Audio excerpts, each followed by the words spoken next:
ओम श्री गुरुदेवाय नम। आज्ञा हे मो प्रिय सुधीवृंद, सुंदर विषय वस्तु यदि आप शेषमान मध्य देख शुणे कौन कहते भगवान तांको से विषय देखा। श्रीहरि कहती ज्ञान जोग सार मनर परम भाग, आत्मजोग तत्व धर्मार्थ अटई भव सिंधु किए नाव।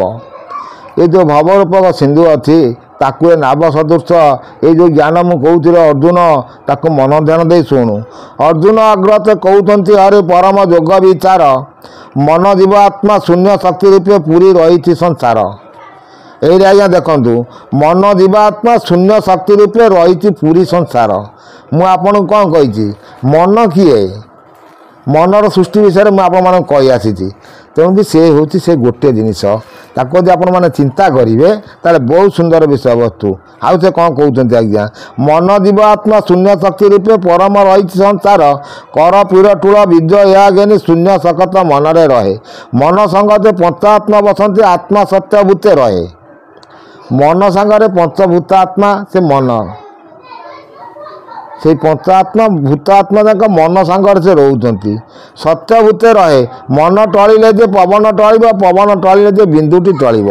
अरे अर्जुन यदि मनर चलचंचल आसला ताले पवनर चलचंचलता आसब, पवनर चलचंचलता आसिले बिंदुर चलचंचलता आसब। बिंदु टलिले काया गोटी टलिब, कमल विनाश इंद्रिय हो। तेणु जो बिंदु चंचल टलिब से शरीर विनाश आसब। तेणु बहुत सुंदर ज्ञान आज्ञा से देखिए आप चिंता कौन करेंगे। बिंदु पलय सरोवर पलय नाद पलय से काले, अभाव मंडले पुण्य गिरी तातले माता हृदय वृद्ध मेले। से आज्ञा शरीर पुणी शरीर सृष्टि करने से आसीगले। पुणी तापर से कौन कहते आम देखा। धूम्र वायु ज्ञानी अच्छा तीन शून्य प्राण जीव होई, ताकू मुई प्रलय करी पाठ शुण मन दे।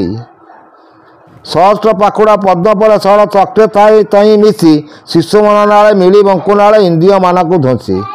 से शिशुमना नाल को तू चिंता करी करी आस्ते आस्ते उठेबू ताले बंकु नाल देगी ताले तू इंद्रिय मान को ध्वंस कर एमान को ज्ञानी ऊर्धमुख हो जीव आत्मा पड़े बोली, अनंत आत्मा परमानंत रूपी ताकू प्रलय कहली।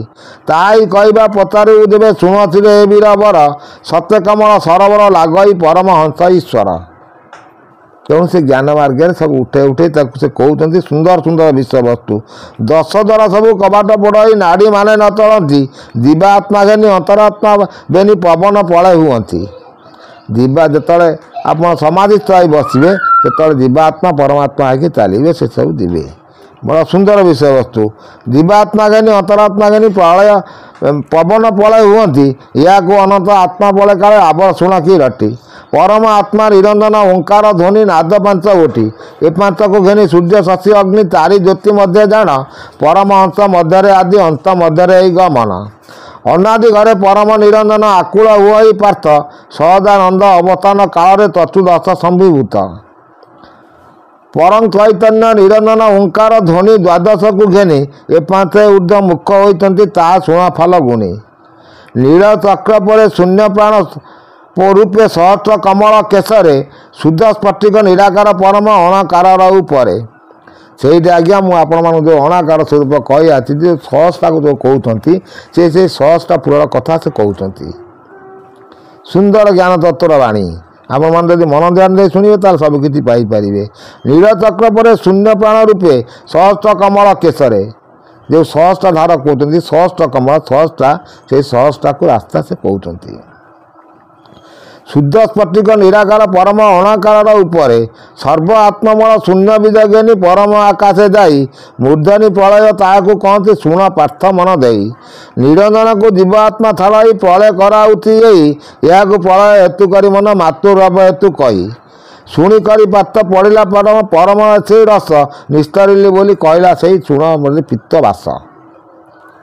तेणु ये सब सब ज्ञान कही कही छाड़देले। अर्जुन कहले मुझे निस्तार लाभ कली।